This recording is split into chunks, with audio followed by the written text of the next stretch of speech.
Selamat pagi anak-anak, masih bertemu dengan Bapak, Pak Rudi Monangan Sirait atau Pak Raid dalam pelajaran fisika kelas 11. Di pertemuan kita hari ini, kita memasuki bab baru, yaitu tentang termodinamika. Oke, apakah kalian pernah mendengar istilah termodinamika? Termo itu berarti kata dasarnya apa? Termos. Ya, termos itu apa artinya? Ya, dinamika atau dinamik. Dinamik itu apa artinya? Oke. Nah, itulah yang akan kita pelajari pada pertemuan kita hari ini. Semoga kalian dapat memahami materi yang akan Bapak ajarkan pada kalian pada hari ini. Mari kita pelajari dengan baik.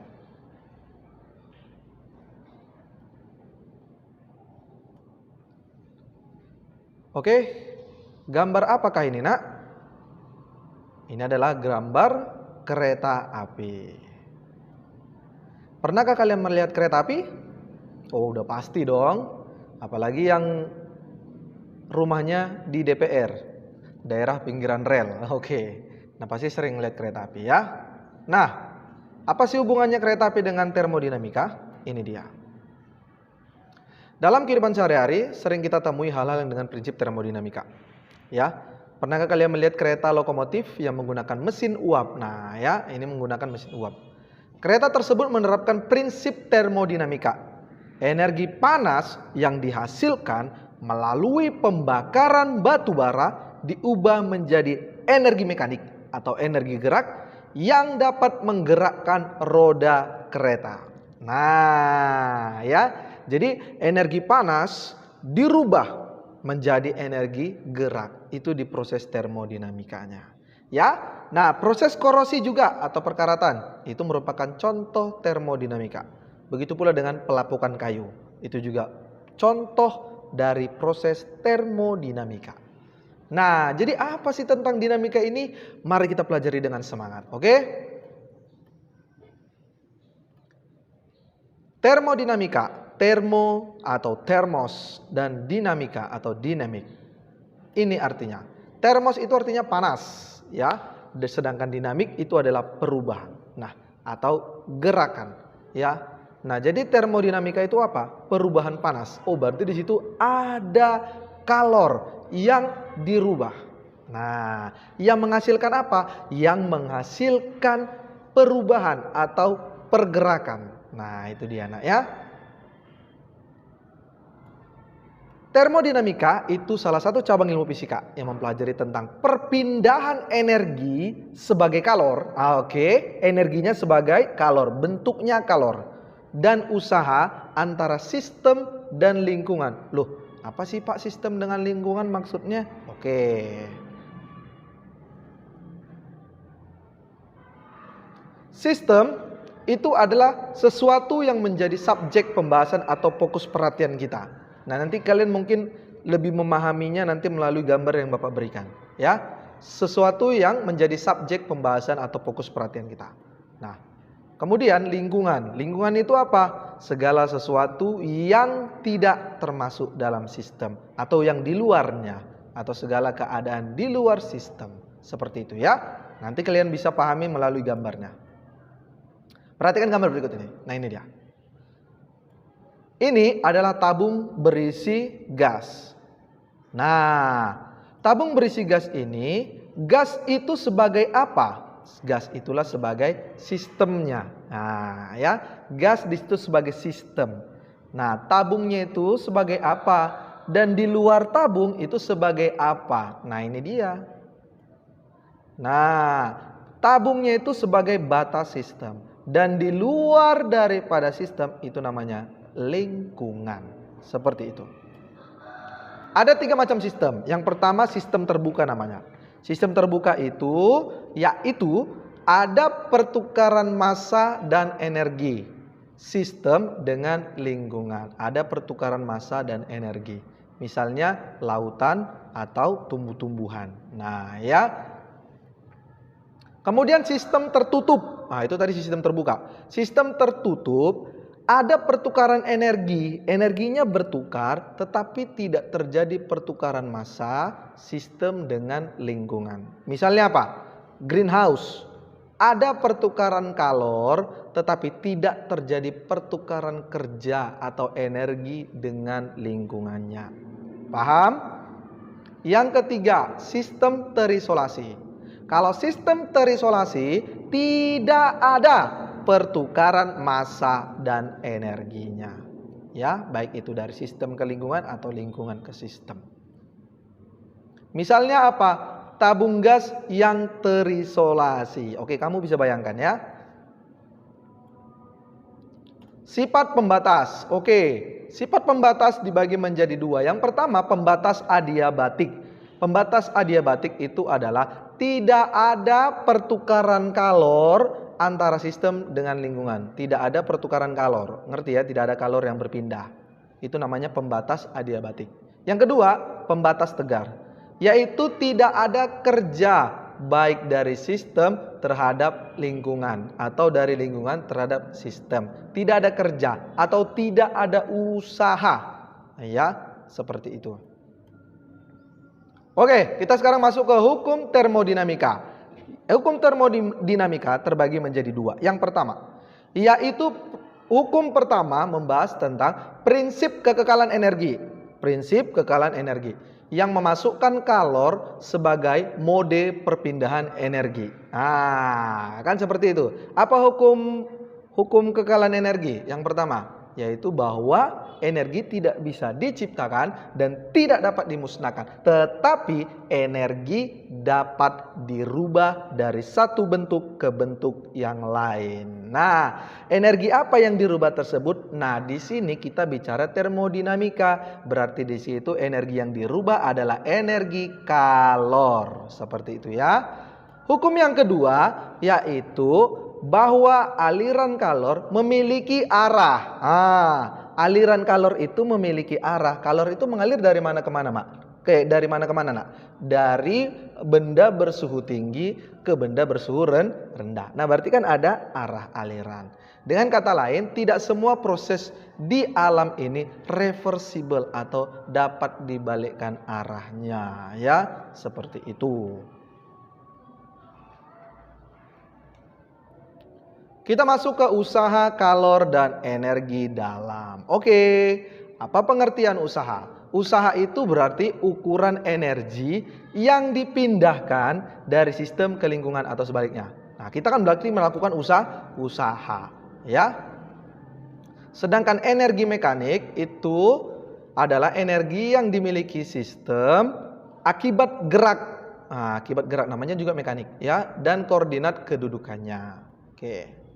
Kalor muncul jika terjadi perpindahan energi. Oke, antara sistem dan lingkungan akibat adanya perbedaan suhu. Nah, ini yang Bapak katakan tadi, atau perubahan wujud. Istilah kalor kurang tepat, yang tepat adalah aliran kalor. Nah, jadi namanya aliran kalor. Kenapa? Karena kalor itu sebenarnya mengalir, karena dia punya arah, yaitu dari benda bersuhu tinggi ke benda bersuhu rendah.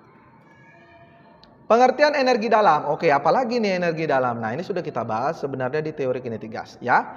Energi dalam yaitu jumlah energi kinetik dan energi potensial yang berhubungan dengan atom-atom atau molekul-molekul zat. Nah, energi dalam itu dapat berubah yang disebut dengan perubahan energi dalam atau disimbolkan dengan delta U, yaitu energi dalam kedua dikurang energi dalam mula-mula.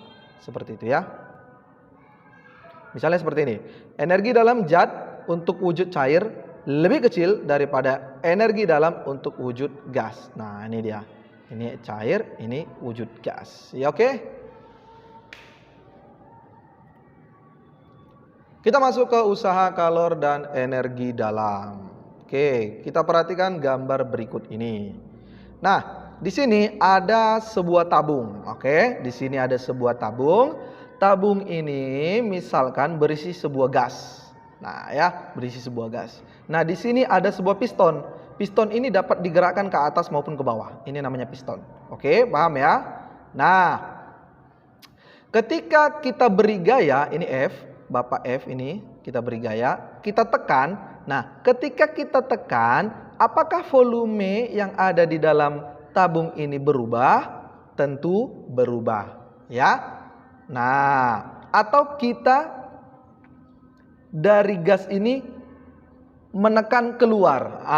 Dari gas menekan keluar berarti usaha diberikan dari sistem ke lingkungan. Nah, kalau tadi Bapak bilang Bapak tekan, berarti itu kan usaha dilakukan oleh lingkungan ke sistem. Kan beda ya, Nak ya. Ngerti ya maksudnya ya? Nah, jadi di situ akan terjadi perubahan volumenya. Nah, kenapa? Karena di situ kita memberi tekanan atau gas memberi tekanan. Nah, itu berbeda ya nanti ya. Nah, kita tahu bahwa rumus usaha itu adalah gaya dikali perpindahan. Oke, gaya dikali perpindahan. Nah, di sini ada perpindahan nggak? Ada perpindahan di sini ya, delta S atau delta Y. Nah, gaya itu adalah tekanan dikali luas. Karena tekanan adalah gaya persatuan luas, sehingga gaya sama dengan tekanan kali luas. Berarti W sama dengan P kali A kali delta S. Oke. Nah, luas ya dikali jarak atau perpindahan itu sama dengan volume. Benar tidak? Ya, panjang kali lebar kali tinggi, sisi kali sisi kali sisi, satunya meter kubik. Nah, berarti kan ini luas kan meter kuadrat dikali perpindahan meter, berarti meter kuadrat kali meter kubik. Nah, berarti ini kan menyatakan volume. Nah, berarti A kali delta S ini bisa kita rubah menjadi delta V. Maka rumus W menjadi P kali delta V. Ya, atau delta V itu sama dengan V2 kurang P1. Maka W sama dengan P kali V2 kurang V1. W itu apa? Usaha satunya Joule, P tekanan satunya Newton per meter kuadrat atau Pascal, dan V1 V2 itu adalah volume awal dan volume akhir. Seperti itu. Hukum 1 termodinamika. Oke. Kita perhatikan gambar di samping. Gas yang diberi kalor, gas ini diberi kalor. Ya, kalau diberi kalor berarti situ ada delta Q. Tidak menyebabkan posisi piston berubah. Ternyata pistonnya ini tidak bergerak ke atas atau tidak bergerak ke bawah. Berarti di situ usahanya berapa? 0. Kenapa? Tidak ada perpindahan. Seperti itu ya. Maka delta Q sama dengan delta U. Nah, kenapa? Nanti di sini kita jelaskan. Kita perhatikan gambar di samping ini. Gas yang diberi usaha, gas ini kita beri usaha W secara adiabatik. Oke, masih ingat tadi adiabatik? Mengalami perubahan energi dalam, dalam sehingga Q itu sama dengan delta U tambah W. Q itu adalah kalornya. Nah, delta U itu adalah perubahan energi dalamnya. Dan W itu adalah usahanya. Seperti itu nak ya. Nah, makanya di sini karena W-nya sama dengan 0, W-nya sama dengan 0, berarti delta Q itu sama dengan delta U. Nah, ini dari sini itu ya nak ya. Paham ya? Nah, atau kalau kita balik misalnya yang ditanya adalah delta U, maka delta U sama dengan Q kurang W gitu. Atau misalnya W yang ditanya, maka W sama dengan Q kurang delta U. Tinggal dipindah-pindahkan saja. Seperti itu ya. Nah, di sini ada perjanjian tanda. Perjanjian tanda apa maksudnya, Pak? Nah, ini dia. Kalau dari gambar ini kita lihat bahwa kita lihat ini. Ketika lingkungan memberi kalor kepada sistem, maka Q-nya itu positif. Sedangkan ketika sistem memberi kalor ke lingkungan, maka Q-nya negatif. Sebaliknya, jika usaha kita berikan dari lingkungan ke sistem, maka W-nya negatif. Tetapi usaha diberikan oleh sistem terhadap lingkungan, maka W-nya positif. Ini dia. Oke. Apabila sistem menerima kalor, Q bernilai positif. Apabila sistem melepas kalor, maka Q bernilai negatif. Apabila sistem melakukan kerja, W bernilai positif. Apabila sistem menerima kerja, W bernilai negatif. Nah, ini harus kalian ingat perjanjian tanda ini. Nah, ini mungkin nanti sedikit menjebak dalam soal. Hati-hati ya. Oke. Kita masuk ke contoh. Suatu gas menerima kalor. Oke, berarti dari lingkungan ke sistem. 4000 kalori. Ingat satuan kalori itu. Itu juga termasuk satuan dari energi kalor. Menghasilkan usaha sebesar 8000 joule. Oke, ini usahanya, W-nya. Berapa perubahan energi dalamnya? Oke, yang ditanya adalah perubahan energi dalamnya. Ya, berarti delta U.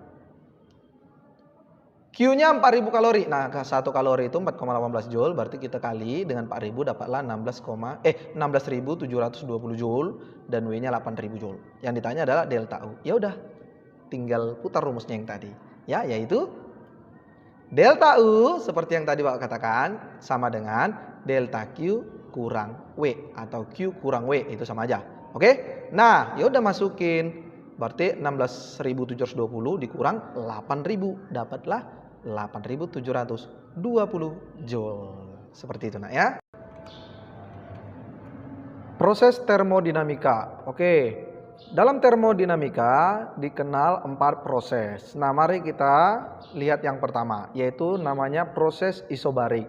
Proses isobarik itu adalah proses gas dalam ruang tertutup yang berlangsung pada tekanan tetap. Nah, jadi isobarik itu artinya tekanan tetap. Bar itu artinya tekanan ya. Jadi isobarik itu tekanan tetap. Nah, kalau tekanannya tetap berarti apa yang berubah? Yaitu volume dan suhu. Sehingga dibuatlah persamaan V1 per T1 sama dengan V2 per T2. Seperti itu nak ya. Nah, gas melakukan usaha sebesar, nah ini dia. Nah, W sama dengan P kali V2 kurang V1. Nah, ini tadi kita sudah bahas ya. Bahwa tekanan dikali perubahan volume. Itulah menghasilkan usaha. Nah, karena P kali delta V, nah ini seperti mencari luas di bawah grafik. Nah, jadi grafiknya seperti ini. Ini menyatakan tekanan, ini menyatakan perubahan volumenya. Jadi luas di bawah grafik inilah yang menyatakan usahanya. Jadi kalau misalnya P-nya 2, kemudian V1-nya 2, di sini 4, berarti 4 kurang 2, 2. Berarti 2 kali 2, 4. Nah, berarti usahanya 4. Nah, seperti itu aja, seperti mencari luas. Ya. Kemudian proses isohorik. Nah, proses isohorik itu adalah pada volume tetap. Nah, kalau volumenya tetap berarti apa yang berubah? Yaitu tekanan dan suhu. Sehingga persamaannya menjadi P1 per T1 sama dengan P2 per T2. Seperti itu ya. Nah, karena di sini volume tetap, nah kalau volume tetap berarti di sini tidak ada perubahan volume. Nah, berarti V-nya hanya berupa garis seperti ini aja grafiknya. Seperti itu ya. Nah, jadi kalau tidak ada perubahan volume, maka di situ juga usahanya 0. Kenapa usahanya 0? Karena kan rumus usaha itu P kali delta V. Delta V-nya 0, maka P kali 0 ya 0, maka usahanya 0. Jadi pada proses isohorik usahanya itu sama dengan 0. Ingat ya. Nah, dari hukum 1 termodinamika, tadi rumus termodinamika hukum 1 yaitu Q sama dengan delta U tambah W. Nah, karena W-nya 0, berarti Q itu sama dengan delta U. Q sama dengan delta U, W-nya 0. Seperti itu. Apa kesimpulannya? Jadi, proses isokorik itu, kalau yang diberikan hanya digunakan untuk merubah energi dalam. Oke? Yang ketiga itu proses isotermal. Proses isotermal itu term, artinya suhu. Berarti suhu tetap. Nah, kalau suhu tetap apa yang berubah? Berarti yang berubah adalah tekanan dan volume. Berarti P1 kali V1 sama dengan P2 kali V2. Atau kita buat menjadi P1 per P2 sama dengan V2 per V1. Seperti itu ya. Nah, jadi grafiknya itu seperti bentuk grafik parabola terbuka. Nah, seperti ini grafiknya. Nah, nanti grafik isotermal dengan adiabatik itu hampir mirip. Hanya saja adiabatik itu lebih curam dia nantinya. Oke? Nah, jadi seperti ini grafiknya. Nah, besarnya usahanya dapat dicari menggunakan rumus ini. W sama dengan N ya, mol dikali R dikali T ln V2 per V1. Atau bisa kita buat menjadi 2/3 nRT log. Nah, di sini kita pakai log, di sini kita pakai ln. Log V2 per V1. Nah, ini ingat rumusnya pada proses isotermik, ini rumus W-nya. Oke? Yang keempat yaitu proses adiabatik. Proses adiabatik itu adalah proses gas dalam ruang tertutup yang berlangsung dengan tidak ada panas. Berarti sini Q-nya 0. Oke. Yang masuk atau keluar. Nah, maka rumusnya menjadi T1 V1 gamma kurang 1. Gamma di sini yaitu tetapan Laplace nanti ya. Sama dengan T2 kali V2 gamma kurang 1. Atau bisa kita buat menjadi P1 V1 pangkat gamma sama dengan P2 V2 pangkat gamma. Nah, jadi usaha untuk gas proses adiabatik yaitu W sama dengan N kali kapasitas kalor pada volume tetap kali T1 kurang T2. N itu adalah jumlah mol dan CV di situ adalah kapasitas kalor pada volume tetap. Contoh, gas helium pada volume 1,5 meter kubik, berarti ini V-nya ya. Dan suhu 27 derajat Celcius ini T1 dipanaskan secara isobarik. Isobarik tadi apa nak? Tekanan tetap. Sampai suhunya menjadi 87 derajat Celcius. Oke, ini T2-nya. Jika tekanan gas helium, ini P-nya 2 kali 10 pangkat 5, berapa usahanya? Oke, W yang ditanya. Oke, nah ini gampang nih. Yuk kita tulis yang diketahui. Pertama suhunya harus kita rubah dulu dalam Kelvin. 27 derajat Celcius itu berarti 300 Kelvin dan 87 derajat Celcius itu berarti 360 Kelvin. Volumenya yaitu 1,5 meter kubik. Oke, ini meter kubik ya, sorry. Ini meter kubik. Dan P-nya yaitu 2 kali 10 pangkat 5. Oke, yang ditanya adalah usahanya. Kita jawab. Nah, V1 per T1 ini tadi proses isobarik ya, sama dengan V2 per T2. Oke, kita masukin. V1-nya 1,5, T1-nya 300, V2 yang kita cari dulu karena kita perlu ini, per T2 360. Maka V2 sama dengan kali silang. 360 kali 1,5 per 300. Didapatlah 1,8 meter kubik. Oke, udah dapat V2, mari kita masukin. Proses isobarik, usaha sama dengan P kali delta V atau V2 kurang V1.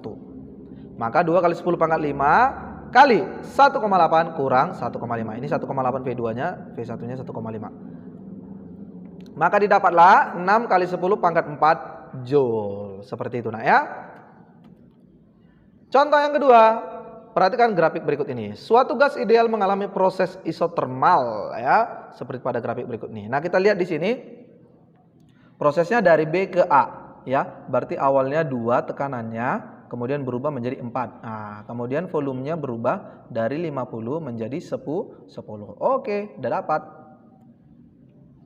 Nah, berarti VA-nya 50, kemudian VB-nya 10, karena ini prosesnya naik ke atas. Berarti ini A, kita anggap ini B-nya, gitu ya nak ya.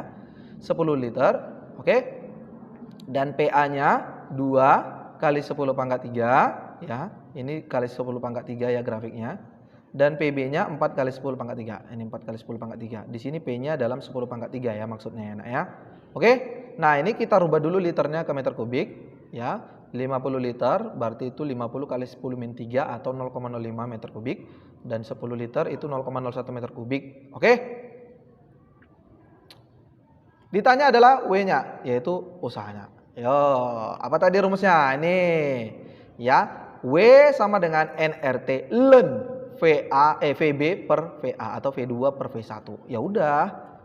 Nah, maka WAB itu kita buat menjadi VB per VA sama dengan PA kali VA kali ln VB per VA. Oke.